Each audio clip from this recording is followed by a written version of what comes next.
नमस्कार, बहुत बहुत स्वागत है न्यूज 21 में। आप सबका मैं हूं आपके साथ ऋतिका पांडे और अब खबरें देखिए अन्य राज्यों से। कृषि मंत्री दत्तोत्रेय भरणे ने सोमठाना तालुका बदनापुर में किसानों के बांध और फसलों का निरीक्षण किया है। आपको बता दें कि पिछले कुछ दिनों में भारी बारिश की वजह से जिले भर में लगभग 2,56,000 हेक्टेयर फसलों का नुकसान हुआ है। निरीक्षण के दौरान मंत्री ने अधिकारियों से विस्तार से जानकारी ली है और किसानों की समस्याएं सुनी। उन्होंने आश्वासन दिया है कि किसी भी किसान को नुकसान का सामना अकेले नहीं करना पड़ेगा।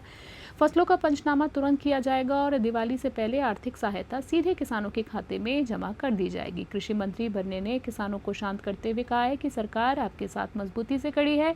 किसानों ने मंत्री के आश्वासन से राहत जताई और भरोसा किया है कि उन्हें समय पर मदद जरूर मिलेगी। जालना से सैयद नजाकत की खास रिपोर्ट।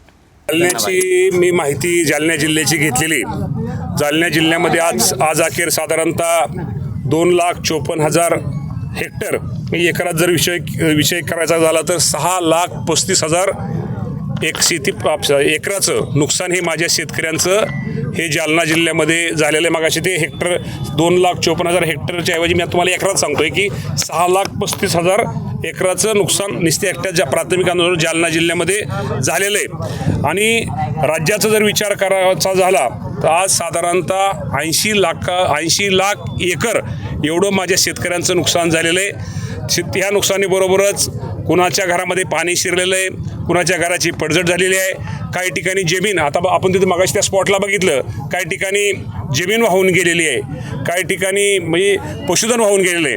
त्यामुळे या माध्यमातून आज इथं मी फील्डवर आलेलो माझ्या सगळ्या शेतकरी बांधवांना आज इथं शेतकरी बांधव येत आहेत। मी एका ठिकाणी गेलो काय आणि प्रत्येकाच्या शेतामध्ये गेलो काय, एका ठिकाणी गेलो तरी प्रत्येकाचं शेत मी बघितल्यासारखं आहे। त्यामुळे इथं सगळे महसूलचे अधिकारी आहेत, कृषी विभागाचे अधिकारी आहेत, ह्यांना माझ्या स्ट्रिक्ट सूचना आहेत। ह्या तालुक्यातल्या ह्या जिल्ह्यामध्ये कुठल्याही शेतकऱ्यांचा ज्याचं अतिवृष्टीमुळे नुकसान झाले त्याचा 1 एकराचा पंचनामा सुद्धा राहायला गेला नाही पाहिजे। आणि त्या सगळे शेतीचे पंचनामे प्राथमिक अंदाजानुसार 6,35,000 एकराचं नुकसान हे खूप मोठं नुकसान या जालना जिल्ह्याचं झालेलं आहे। आणि हे जालना जिल्ह्यामध्येच आहे की इतर ठिकाणी मे, जून, जुलैमध्ये पाऊस पडला, जालना जिल्ह्यामध्ये पाऊस जो पडला तो ऑगस्ट, सप्टेंबरमध्ये जास्त पाऊस तिथं या तालुक्यामध्ये पडलेला आहे। त्यामुळं आपल्या पंचनाम्याचं काम, नुकसान भरपाईचं सुरू आहे, ते काम लवकरात लवकर येणाऱ्या 8-10 दिवसामध्ये ते कसं पूर्ण होईल, ते काम पूर्ण झाल्यानंतर येणाऱ्या काम ते पूर्ण झालं की 10 दिवसात